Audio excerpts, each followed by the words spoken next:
Semangat pagi saudaraku yang terkasih. Kita berjumpa kembali dalam saat teduh dengan rehat edisi Rabu 7 Oktober 2020. Firman Tuhan kita siapkan dari Yohanes 11 ayat 45 sampai ayatnya yang ke-57. Mari sebelum kita membaca dan merenungkan firman Tuhan ini, kita mohon kekuatan kepada Tuhan di dalam doa. Kita berdoa. Pagi ini kami datang bersyukur di hadirat-Mu yang kudus. Kami menikmati kasih dan anugerah-Mu lagi.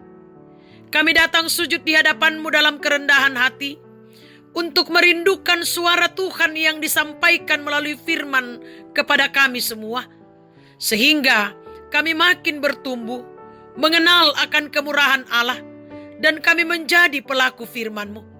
Ampuni dosa kami Tuhan, dan berbicaralah. Di dalam Yesus Kristus, kami datang kepada Bapa di sorga. Amin. Firman Tuhan pagi ini dari Injil Yohanes pasal 11 ayat 45 sampai ayatnya yang ke-57. Demikian firman Tuhan. Persepakatan untuk membunuh Yesus. Banyak di antara orang-orang Yahudi yang datang melawat Maria dan yang menyaksikan sendiri apa yang telah dibuat Yesus, percaya kepadanya. Tetapi ada yang pergi kepada orang-orang Farisi dan menceritakan kepada mereka apa yang telah dibuat Yesus itu. Lalu imam-imam kepala dan orang-orang Farisi memanggil mahkamah agama untuk berkumpul. Dan mereka berkata, apakah yang harus kita buat? Sebab orang itu membuat banyak mujizat. Apabila kita biarkan dia, maka semua orang akan percaya kepadanya. Dan orang-orang Roma akan datang dan akan merampas tempat suci kita serta bangsa kita. Tetapi seorang di antara mereka, yaitu Kayafas, imam besar pada tahun itu, berkata kepada mereka, kamu tidak tahu apa-apa dan kamu tidak insaf bahwa lebih berguna bagimu jika satu orang mati untuk bangsa kita daripada seluruh bangsa kita ini binasa. Hal itu dikatakannya bukan dari dirinya sendiri, tetapi sebagai imam besar pada tahun itu, ia bernubuat bahwa Yesus akan mati untuk bangsa itu. Dan bukan untuk bangsa itu saja, tetapi juga untuk mengumpulkan dan mempersatukan anak-anak Allah yang tercerai-berai. Mulai dari hari itu, mereka sepakat untuk membunuh dia. Karena itu Yesus tidak tampil lagi di muka umum di antara orang-orang Yahudi. Ia berangkat dari situ ke daerah dekat padang gurun, ke sebuah kota yang bernama Efraim, dan di situ ia tinggal bersama-sama murid-muridnya. Pada waktu itu, hari raya Paskah orang Yahudi sudah dekat, dan banyak orang dari negeri itu berangkat ke Yerusalem untuk menyucikan diri sebelum Paskah itu. Mereka mencari Yesus, dan sambil berdiri di dalam bait Allah, mereka berkata seorang kepada yang lain, bagaimana pendapatmu? Akan datang jugakah ia ke pesta? Sementara itu imam-imam kepala dan orang-orang Farisi telah memberikan perintah supaya setiap orang yang tahu di mana dia berada memberitahukannya agar mereka dapat menangkap dia. Amin. Tema perenungan kita pagi ini adalah pikiran yang tersesat. Jemaat yang dikasihi Tuhan, seorang penulis spiritual asal Kanada, Eckhart Tolle, dalam bukunya A New Earth menulis bahwa Perang Dunia Pertama tahun 1914 sampai 1918 terjadi karena kesesatan berpikir manusia. Ketika pikiran manusia tersesat, ia akan kehilangan kesadaran.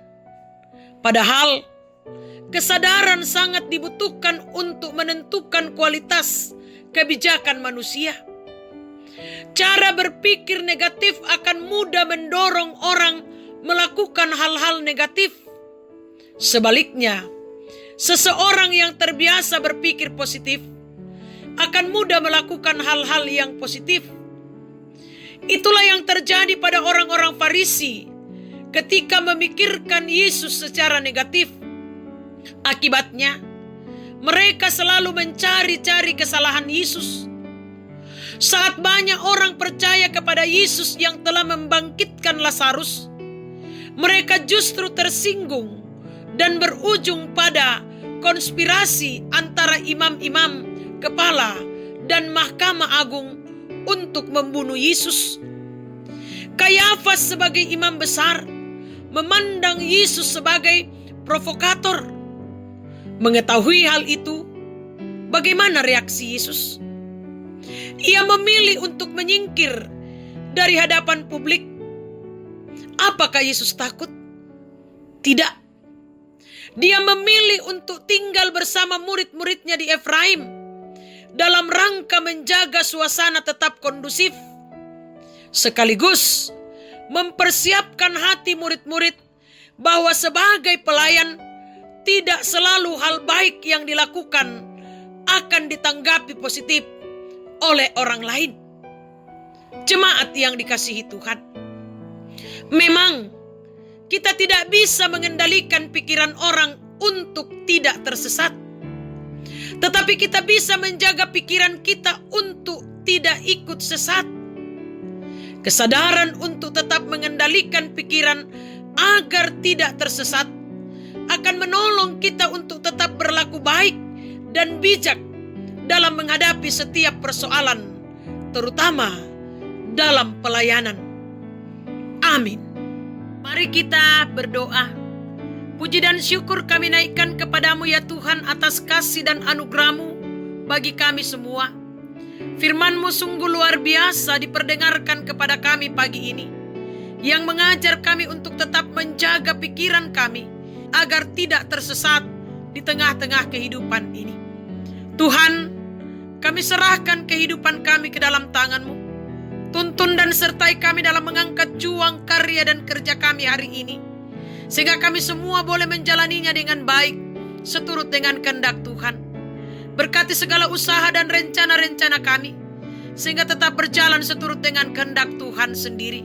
Dari dalamnya berkat-berkat Tuhan senantiasa kami petik dan kami nikmati. Kami serahkan ke dalam tangan-Mu Tuhan, anak-anak kami, cucu-cucu kami, dalam segala tugas dan tanggung jawab mereka. Dalam menuntut ilmu Tuhan, Engkau berkati mereka, sehingga mereka boleh melakukannya dengan baik, seturut dengan kehendak Tuhan sendiri. Bagi anak-anak kami yang sedang mencari pekerjaan, Tuhan buka jalan bagi mereka, sehingga mereka boleh mendapatkan pekerjaan dengan baik.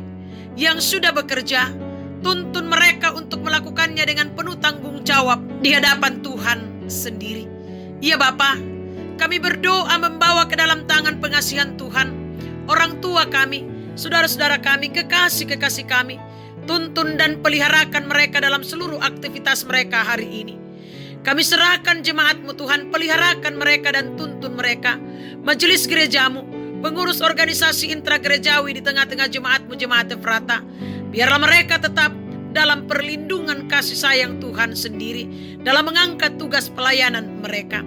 Pemuda-pemudi-Mu Tuhan, dimanapun mereka berada, tuntun dan peliharakan mereka, jaga mereka selalu, sehingga mereka tetap berjalan pada kebenaran Tuhan sendiri. Kami berdoa buat jemaat-Mu yang sakit Tuhan, pulihkan dan sembuhkan. Jemaat-Mu yang lalai Tuhan ingatkan. Jemaat-Mu yang berduka Tuhan hiburkan mereka. Jemaat-Mu yang bersuka cita karena berbagai hal, sempurnakan sukacita dan kebahagiaan mereka. Para janda, duda, anak yatim dan piatu, orang tua dalam usia lanjut, dampingi mereka dalam menjalani kehidupan ini, sehingga mereka pun tetap berjalan pada kebenaran Tuhan. Dan kami saling menguatkan, mengokohkan, bahkan saling mendoakan satu dengan yang lain. Ya Bapa, kami serahkan pemerintah kami berkati, bangsa dan negara kami berkati. Pergumulan pandemi COVID-19 yang dihadapi oleh bangsa dan negara kami, kiranya Tuhan campur tangan di dalamnya. Berperkaralah Tuhan, pulihkan bangsa dan negara kami dari COVID-19. Bahkan pulihkan kami semua. Ya Bapa, kami berdoa membawa saudara-saudara kami yang terpapar. Kuatkan mereka, beri semangat dalam menjalani pengobatan. Tim medis tetap berkati Tuhan dalam menjalankan tugas tanggung jawab pelayanan mereka dengan baik. Kami berdoa menyerahkan ke dalam tangan-Mu Tuhan akan perusahaan-perusahaan yang ada di Kota Bontang. Tuhan berkati mereka sehingga tetap berjalan seturut dengan kehendak Tuhan sendiri. Dan dari dalamnya Tuhan, mereka pun tetap menjadi saluran berkat bagi masyarakat Kota Bontang. Ya Bapa yang Maha Kasih dalam kerajaan surga, kami pasrahkan kehidupan kami hari ini ke dalam tangan-Mu. Tuntun dan peliharakan kami, sehingga kami tetap berjalan pada kebenaran-Mu, menikmati berkat-berkat-Mu, dan senantiasa mematuhi protokol kesehatan dengan baik, sehingga kami terlindungi dari COVID-19. Ini harapan kami, sukacita kami Tuhan. Dengarkan kami di dalam Yesus Kristus Tuhan dan Juru Selamat kami. Amin. Selamat pagi, selamat berjuang, berkarya, bekerja hari ini. Tuhan Yesus memberkati kita semua. Soli Deo Gloria.